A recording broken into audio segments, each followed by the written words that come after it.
السلام عليكم ورحمة الله وبركاته. الحمد لله والصلاة والسلام على رسول الله أما بعد. கணித்திற்குரிய சகோதர சகோதரிகளே, நாம் இந்த ரமலான் மாதத்தினுடைய 5வது தினத்திலே இருந்து கொண்டிருக்கிறோம்.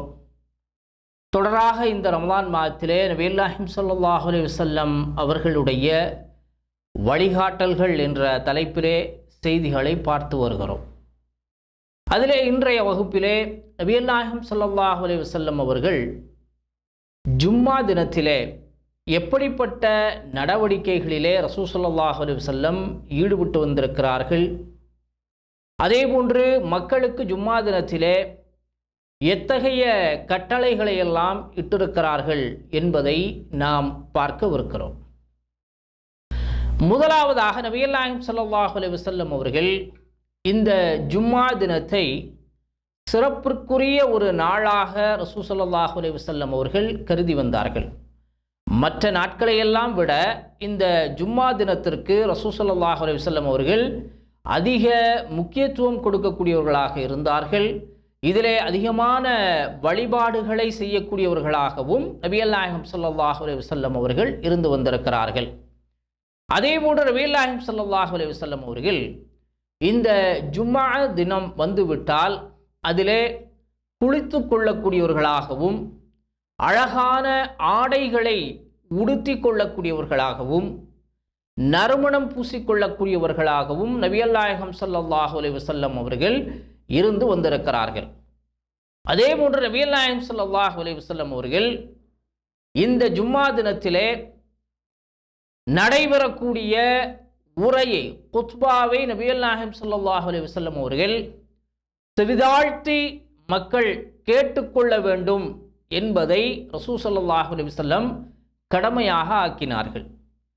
இந்த ஜும்மாவை பொறுத்த வரைக்கும் ஒருவருக்கு ஜும்மா பரிபூர்ணப்பட வேண்டும் என்று சொன்னால் அவர் தொழுகையிலும் அந்த குத்பாவிலும் முழுமையாக ஈடுபட்டு இருந்தால்தான் அவர்களுடைய ஜும்ஆ பரிபூர்ணமானதாக அல்லாஹுவால் ஏற்றுக்கொள்ளப்படும். இதை நபியல்லாஹி ஸல்லல்லாஹு அலைஹி வஸல்லம் அவர்கள் கடைபிடித்து வந்திருக்கிறார்கள். மக்களுக்கு அதை ஏவியும் இருக்கிறார்கள். இந்த ஜும்மா தினத்திலே நபியல்லாஹி ஸல்லல்லாஹு அலைஹி வஸல்லம் அவர்கள் மக்கள் பள்ளிவாசலில் ஒன்று கூடி இருக்கக்கூடிய நேரத்தில் ரசூல் ஸல்லல்லாஹு அலைஹி வஸல்லம் பள்ளிவாசலில் நுழையும் பொழுது மக்களுக்கு ஒட்டுமொத்தமாக சலாம் கூறக்கூடியவர்களாக ரசூல் ஸல்லல்லாஹு அலைஹி வஸல்லம் இருந்திருக்கிறார்கள்.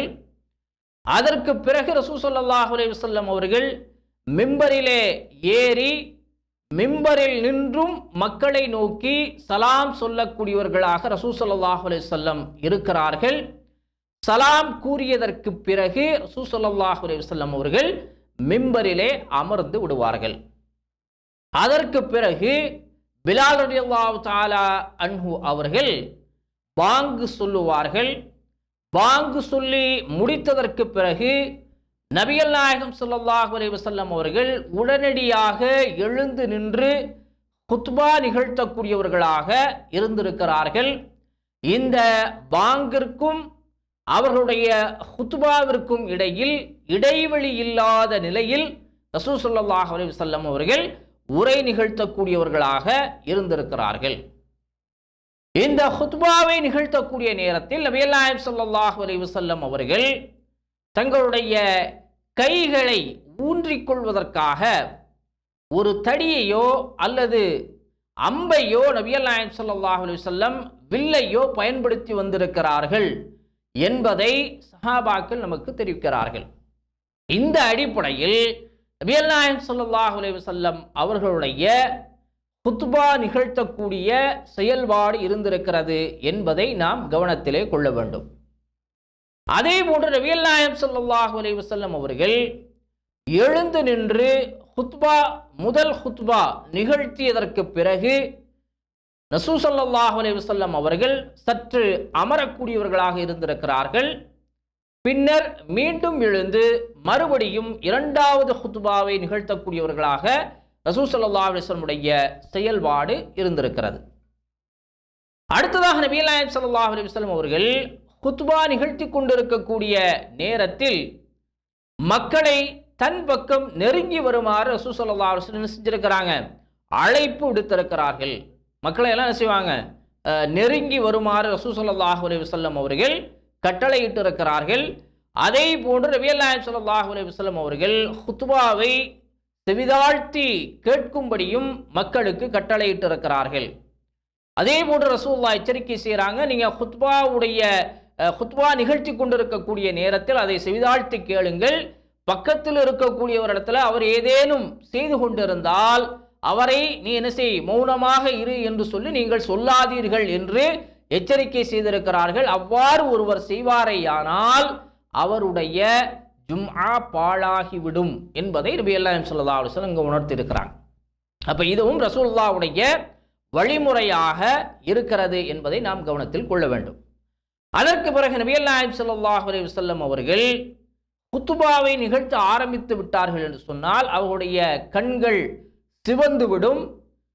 குரலை நபிகள் நாயகம் ஸல்லல்லாஹு அலைஹி வஸல்லம் அவர்கள் உயர்த்தி மக்களுக்கு என்ன செய்வார்கள், பயான் செய்யக்கூடியவர்களாக இருந்திருக்கிறார்கள். கோபத்தோடு என்ன செய்வார்கள், உரை நிகழ்த்தக்கூடியவர்களாக இருந்திருக்கிறார்கள். அந்த சமயத்திலே நபிகள் நாயகம் ஸல்லல்லாஹு அலைஹி வஸல்லம் உடைய தோற்றம் எப்படி இருக்கும் என்பதை சஹாபாக்கள் சொல்லக்கூடிய நேரத்திலே ஒரு படை தளபதியை போன்று நபிகள் நாயகம் ஸல்லல்லாஹு அலைஹி வஸல்லம் அவர்கள் ஜும்ஆ உரை நிகழ்த்தக்கூடியவர்களாக இருந்திருக்கிறார்கள் என்பதை சஹாபாக்கள் நமக்கு தெரிவிக்கிறார்கள். இது நபிகள் நாயகம் ஸல்லல்லாஹு அலைஹி வஸல்லம் உடைய குத்பாவினுடைய செயல்பாடாக இருக்கிறது. அதே போன்று நபிகள் நாயகம் ஸல்லல்லாஹு அலைஹி வஸல்லம் அவர்கள் குத்பாவை ஆரம்பிக்கக்கூடிய நேரத்தில் அம்மா பஅத் என்று சொல்லி அதற்கு பிறகு உரையை துவங்கக்கூடியவர்களாக ரசூல் ஸல்லல்லாஹு அலைஹி வஸல்லம் இருந்திருக்கிறார்கள். ரசூல் ஸல்லல்லாஹு அலைஹி வஸல்லம் உடைய குத்பா உரையை பொறுத்த வரைக்கும் சுருக்கமானதாக ரசூல் ஸல்லல்லாஹு அலைஹி வஸல்லம் அமைத்திருக்கிறார்கள். ஜும்ஆவினுடைய தொழுகையை குத்பாவை விட நீளமாக ரசூல் ஸல்லல்லாஹு அலைஹி வஸல்லம் அமைத்திருக்கிறார்கள். இது ரசூல் ஸல்லல்லாஹு அலைஹி வஸல்லம் உடைய செயல்பாடாக இருந்து வந்திருக்கிறது. அதே போன்று நபிகள் நாயகம் ஸல்லல்லாஹு அலைஹி வஸல்லம் அவர்கள் குத்பா உரையிலே பெரும்பாலும் இஸ்லாத்தினுடைய அடிப்படை சட்டதிட்டங்களை பற்றியும் நன்மையான காரியங்களை பற்றியும் தீமைகளை பற்றியும் மக்களுக்கு எச்சரிக்கை செய்யக்கூடியவர்களாக ரசூல் ஸல்லல்லாஹு அலைஹி வஸல்லம் உடைய அந்த உரை இருக்கும் என்பதையும் நாம் கவனத்திலே கொள்ள வேண்டும். அதே போன்று நபிகள் நாயகம் ஸல்லல்லாஹு அலைஹி வஸல்லம் அவர்கள் ஏதேனும் ஒரு தேவை ஏற்பட்டாலோ அல்லது யாராவது கேள்விகளை எழுப்பினாலோ நபிகள் நாயகம் ஸல்லல்லாஹு அலைஹி வஸல்லம் அவர்கள் தங்களுடைய குத்பாவை நிறுத்திவிட்டு அதற்கான பதிலை கூறிவிட்டு பின்பு என்ன செய்வார்கள், அந்த குத்பாவை தொடரக்கூடியவர்களாக இருந்திருக்கிறார்கள். இன்னும் சில நேரங்களில் மிம்பரிலிருந்து இறங்கி வரக்கூடிய அளவிற்கு தேவைகள் இருக்கும் என்று சொன்னால் அவ்வாறு ரசூல் ஸல்லல்லாஹு அலைஹி வஸல்லம் இறங்கி வந்து அவற்றை என்ன செய்திருக்கிறார்கள், நிறைவேற்றிவிட்டு பின்னர் அந்த குத்பாவை தொடர்ந்திருக்கிறார்கள். இதுவும் ரசூல் ஸல்லல்லாஹு அலைஹி வஸல்லம் உடைய செயல்பாடாக இருந்திருக்கிறது. அதே போன்று நபிகள் நாயகம் ஸல்லல்லாஹு அலைஹி வஸல்லம் அவர்கள் மக்களுக்கு அறிவுரை கூறக்கூடியவர்களாகவும் அதே போன்று யாரேனும் வறியவர்களை கண்டால் பசியோடு இருப்பவர்களை கண்டால் அந்த மிம்பரிலேயே என்ன செய்வார்கள், அவர்களுக்கு உதவி செய்யும்படி கோரிக்கை விடுக்கக்கூடியவர்களாகவும் நபிகள் நாயகம் ஸல்லல்லாஹு அலைஹி வஸல்லம் இருந்திருக்கிறாங்க. இத்தகைய செயல்பாடுகள் நபிகள் நாயகம் ஸல்லல்லாஹு அலைஹி வஸல்லம் அவர்களுடைய குத்பா பிரசங்கத்திலே இருந்திருக்கிறது என்பதை நாம் கவனத்திலே கொள்ள வேண்டும். அதே போன்று நபிகள் நாயகம் ஸல்லல்லாஹு அலைஹி வஸல்லம் அவர்கள் குத்பா நிகழ்த்தி கொண்டிருக்கக்கூடிய நேரத்தில் அல்லாஹ்வினுடைய பெயர்கள் வரும் என்று சொன்னால் தங்களுடைய ஆள்காட்டி விரலை உயர்த்தி என்ன செய்வார்கள், அல்லாஹு அக்பர் என்றோ அர் ரஹ்மான் என்றோ வரக்கூடிய நேரத்திலே செய்யக்கூடியவர்களாக இருந்திருக்கிறார்கள் என்பதையும் நாம் கவனத்திலே கொள்ள வேண்டும்.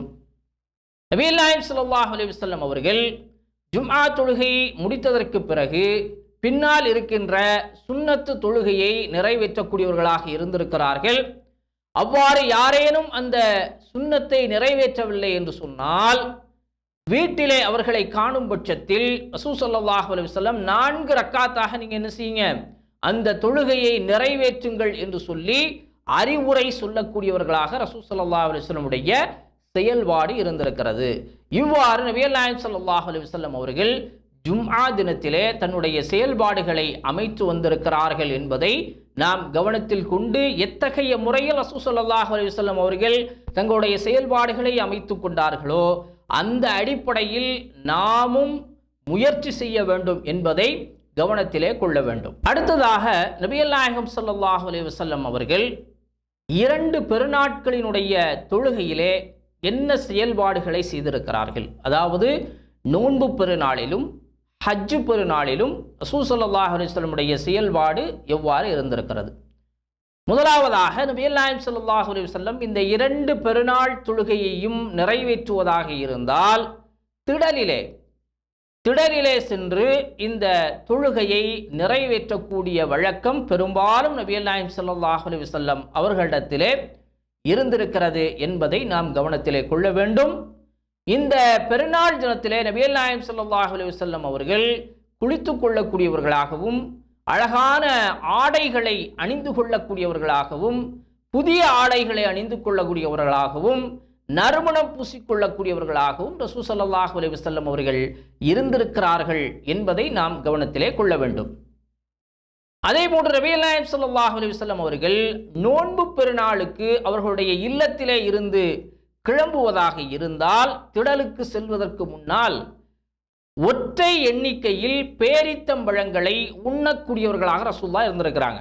3 பேரித்தம்பழங்கள், 5 பேரித்தம்பழங்கள், 7 பேரித்தம்பழங்கள் என்ற விதத்தில் ரசூல் ஸல்லல்லாஹு அலைஹி வஸல்லம் அவர்கள் சாப்பிட்டு விட்டு அதற்கு பிறகு என்ன செய்வாங்க, திடலுக்கு தொழுவதற்காக செல்வார்கள் என்பதை நாம் கவனத்திலே கொள்ள வேண்டும்.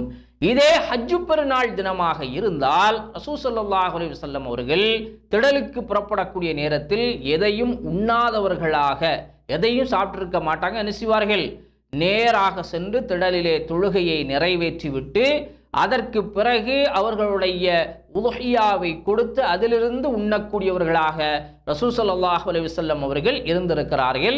இதுதான் நபிகள் நாயகம் ஸல்லல்லாஹு அலைஹி வஸல்லம் அவர்களுடைய ஹஜ்ஜு பெருநாள் தினத்தினுடைய செயல்பாடாக இருந்திருக்கிறது.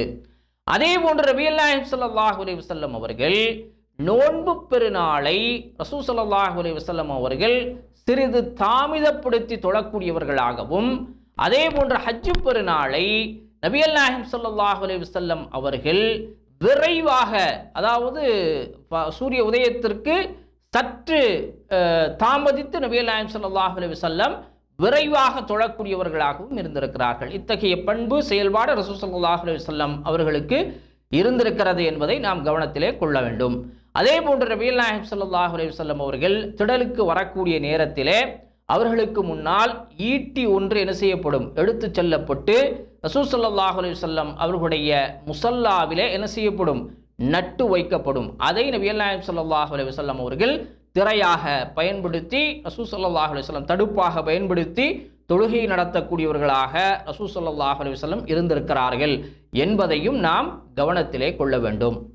அதற்கு பிறகு நபிகள் நாயகம் ஸல்லல்லாஹு அலைஹி வஸல்லம் அவர்கள் இந்த 2 பெருநாள் தொழுகைகளிலும் திடலுக்கு சென்றவுடன் உடனடியாக ரசூல் ஸல்லல்லாஹு அலைஹி வஸல்லம் அவர்கள் பெருநாள் தொழுகையை தொழ ஆரம்பித்து விடுவார்கள். இந்த தொழுகைக்காக தனியாக பாங்கோ அல்லது இகாமத்தோ இல்லாத நிலையில் ரசூல் ஸல்லல்லாஹு அலைஹி வஸல்லம் செஞ்சிருக்கிறாங்க. இந்த தொழுகையை துவங்கி நடத்தி இருக்கிறார்கள். இதை கவனத்திலே கொள்ள வேண்டும். அதே போன்று நபிகள் நாயகம் ஸல்லல்லாஹு அலைஹி வஸல்லம் அவர்கள் அஸ்ஸலாத்து ஜாமிஆ என்று சொல்லக்கூடிய இந்த வார்த்தை பிரயோகத்தையும் பயன்படுத்தியதாக எந்த அறிவிப்புகளும் இல்லை. ரசூல் ஸல்லல்லாஹு அலைஹி வஸல்லம் நேராக சென்றவுடன் தொழக்கூடியவர்களாக இருந்திருக்கிறார்கள் என்பதையும் நாம் கவனத்திலே கொள்ள வேண்டும். அதே போன்று நபிகள் நாயகம் ஸல்லல்லாஹு அலைஹி வஸல்லம் அவர்கள் இந்த பெருநாள் தொழுகையை தொழுவதற்கு முன்னாலும் அதற்கு பின்னாலும் எந்த தொழுகைகளையும் தொழவில்லை என்பதையும் நாம் கவனத்திலே கொள்ள வேண்டும். அதே போன்று நபிகள் நாயகம் ஸல்லல்லாஹு அலைஹி வஸல்லம் அவர்கள் குத்பாவிற்கு முன்னர் 2 ரக்காத்துகளை தொழக்கூடியவர்களாக இருப்பார்கள். அதாவது பெருநாள் தொழுகையை முடித்துவிட்டு ரசூல் ஸல்லல்லாஹு அலைஹி வஸல்லம் என்ன செய்வாங்க, மக்களுக்கு அறிவுரை சொல்லக்கூடியவர்களாக இருந்திருக்கிறார்கள். இந்த தொழுகையிலே ரசூல் ஸல்லல்லாஹு அலைஹி வஸல்லம் முதல் தக்பீரில், அதாவது தக்பீர் தஹ்ரீமாவுடன் 7 தக்பீர்களை ரசூல் ஸல்லல்லாஹு அலைஹி வஸல்லம் அவர்கள் சொல்லுவார்கள். இதிலே 2 தக்பீர்களுக்கு மத்தியிலே சிறிது இடைவெளி விடக்கூடியவர்களாகவும் ரசூல் ஸல்லல்லாஹு அலைஹி வஸல்லம் இருந்திருக்கிறாங்க. இந்த இடைவெளியில் நபிகள் நாயகம் ஸல்லல்லாஹு அலைஹி வஸல்லம் அவர்கள் ஏதேனும் திக்ருகளை, துஆக்களை செய்திருக்கிறார்களா என்று சொன்னால் அதற்கான எந்த அறிவிப்பும் நமக்கு கிடைக்கவில்லை, அதற்கான எந்த ஆதாரங்களும் இல்லை. அந்த நேரத்தில் நபிகள் நாயகம் ஸல்லல்லாஹு அலைஹி வஸல்லம் அவர்கள் அமைதியாக மௌனமாக இருந்திருக்கிறார்கள் என்பதே பெரும்பாலான அறிஞர்களின் கருத்தாக இருக்கிறது. அப்போ அந்த அடிப்படையில் ரசூல் ஸல்லல்லாஹு அலைஹி வஸல்லம் 2 தக்பீர்களுக்கு மத்தியில் என்ன செஞ்சிருக்கிறாங்க, மௌனமாக இருந்திருக்கிறார்கள். அதற்கு பிறகு நபிகள் நாயகம் ஸல்லல்லாஹு அலைஹி வஸல்லம் அவர்கள் சூரத்துல் ஃபாத்திஹாவை ஓதி அதற்கு பிறகு உடன் இருக்கக்கூடிய சூறாவை ஓதி ருக்கு செல்வார்கள். அதற்கு பிறகு அந்த தொழுகையினுடைய நிலைகளை முடித்ததற்கு பிறகு 2வது ரக்காத்திற்கு எழும்பியவுடன் தொடர்ந்து நபிகள் நாயகம் ஸல்லல்லாஹு அலைஹி வஸல்லம் அவர்கள் 5 தக்பீர்களை சொல்லக்கூடியவர்களாக இருந்திருக்கிறார்கள். அப்போ இந்த விதத்தில் ரசூல் ஸல்லல்லாஹு அலைஹி வஸல்லம் அவர்களுடைய பெருநாள் தொழுகை நிலைகள் செயல்பாடுகள் இருந்திருக்கிறது என்பதை நாம் கவனத்திலே கொள்ள வேண்டும். அதற்கு பிறகு தொழுகையை முடித்ததும் நபிகள் நாயகம் ஸல்லல்லாஹு அலைஹி வஸல்லம் அவர்கள் மக்களுக்கு அறிவுரை பிரசங்கம் நிகழ்த்தக்கூடியவர்களாக இருந்திருக்கிறார்கள். அந்த நேரத்தில் நபிகள் நாயகம் ஸல்லல்லாஹு அலைஹி வஸல்லம் மக்களுக்கு நல்லுபதேசத்தை செய்யக்கூடியவர்களாகவும் இருந்திருக்கிறார்கள். இவ்வாறு மெம்பரிலே இருக்கக்கூடிய நேரத்திலே நபிகள் நாயகம் ஸல்லல்லாஹு அலைஹி வஸல்லம் அவர்கள் மக்களுக்கு நன்மையை ஏவக்கூடியவர்களாகவும் தீமையை விட்டும் தடுக்கக்கூடியவர்களாகவும் ரசூல் ஸல்லல்லாஹு அலைஹி வஸல்லம் இருந்திருக்கிறார்கள் என்பதையும் நாம் கவனத்திலே கொள்ள வேண்டும். அடுத்ததாக நபிகள் நாயகம் ஸல்லல்லாஹு அலைஹி வஸல்லம் அவர்கள் பெருநாள் தொழுகையிலே சூரத்துல் காஃபை ஓதிருக்கிறார்கள். இக்தரபத் லின்னாஸ் என்று சொல்லக்கூடிய இந்த சூறாவை பூரணமாக முழுமையாக ஓதக்கூடியவர்களாக ரசூல் ஸல்லல்லாஹு அலைஹி வஸல்லம் இருந்திருக்கிறார்கள். இன்னும் சில நேரங்களில் சப்பிஹ்ஸ்ம ரப்பிக்கல் அலா என்று சொல்லக்கூடிய சூறாவையும் அல் காஷியா என்று சொல்லக்கூடிய சூறாவையும் ரசூல் ஸல்லல்லாஹு அலைஹி வஸல்லம் அவர்கள் பெருநாள் தொழுகையிலே ஓதி வந்திருக்கிறார்கள் என்பதை நாம் கவனத்திலே கொள்ள வேண்டும். அடுத்ததாக நபிகள் நாயகம் ஸல்லல்லாஹு அலைஹி வஸல்லம் அவர்கள் பெருநாள் திடலிலே தரையிலே அதாவது நிலத்திலே நின்று உரை நிகழ்த்தக்கூடியவர்களாக இருந்திருக்கிறார்கள். அங்கு மிம்பர்கள் ஏற்படுத்தப்படவில்லை. ஏற்படுத்தாத பட்சத்தில் ரசூல் ஸல்லல்லாஹு அலைஹி வஸல்லம் அவர்கள் தரையில் நின்றே உரை நிகழ்த்தக்கூடியவர்களாக இருந்திருக்கிறார்கள் என்பதையும் நாம் கவனத்திலே கொள்ள வேண்டும். அதே போன்று நபிகள் நாயகம் ஸல்லல்லாஹு அலைஹி வஸல்லம் அவர்கள் இந்த குத்பா பிரசங்கம் நிகழ்த்தக்கூடிய நேரத்தில் இடையில் உட்காராமல் ஒரே குத்பாவாக இடையில் அமராமல் செய்யக்கூடிய குத்பாவிற்கும் ரசூல் ஸல்லல்லாஹு அலைஹி வஸல்லம் அனுமதி அளித்திருக்கிறார்கள். இடையில் அமர்ந்தும் நபிகள் நாயகம் ஸல்லல்லாஹு அலைஹி வஸல்லம் குத்பா நிகழ்த்தக்கூடியவர்களாக இருந்திருக்கிறார்கள். அதே போன்று பெருநாள் தினத்திலே ஜும்மா தினம் வருமானால் ரசூல் ஸல்லல்லாஹு அலைஹி வஸல்லம் அவர்கள் ஜும்ஆவுக்கு விலக்களித்து அந்த பெருநாள் தொழுகையை ஜும்மாவாக ஆக்கிக் கொள்வார்கள் என்பதையும் நாம் கவனத்திலே கொள்ள வேண்டும். தனியாக என்ன செய்ய மாட்டாங்க, ஜும்மா தொழுகை நடத்த மாட்டார்கள். அதே போன்று நபிகள் நாயகம் ஸல்லல்லாஹு அலைஹி வஸல்லம் அவர்கள் பெருநாள் தினத்திலே திடலுக்கு செல்லக்கூடிய நேரத்தில் ஒரு வழியாகவும் திடலில் இருந்து திரும்பி வரக்கூடிய வழி வேறொரு வழியாகவும் ரசூல் ஸல்லல்லாஹு அலைஹி வஸல்லம் அமைத்து வந்திருக்கிறார்கள். இத்தகைய செயல்பாடுகள் எல்லாம் ரசூல் ஸல்லல்லாஹு அலைஹி வஸல்லமுடைய 2 பெருநாள் தினங்களிலும் அவர்கள் செய்த செயலாக நமக்கு ஹதீஸ்களின் மூலமாக தெரிய வருகிறது. எனவே பெருநாள் தினத்தை நாம் அடைகிறோம் என்று சொன்னால் அந்த நாட்களிலே இது போன்ற செயல்பாடுகளை ரசூல் ஸல்லல்லாஹு அலைஹி வஸல்லம் எத்தகைய செயல்பாடுகளை செயல்படுத்தினார்களோ அதன் அடிப்படையில் நாமும் செய்வதற்கு முயற்சி செய்ய வேண்டும். அதற்குரிய தௌஃபீக்கை வல்ல ரஹ்மான் அனைவருக்கும் வழங்குவானாக. வாஹிரு தவானா அல்ஹம்துலில்லாஹி ரப்பில் ஆலமீன். அஸ்ஸலாமு அலைக்கும் வரஹ்மத்துல்லாஹி வபரகாத்துஹு.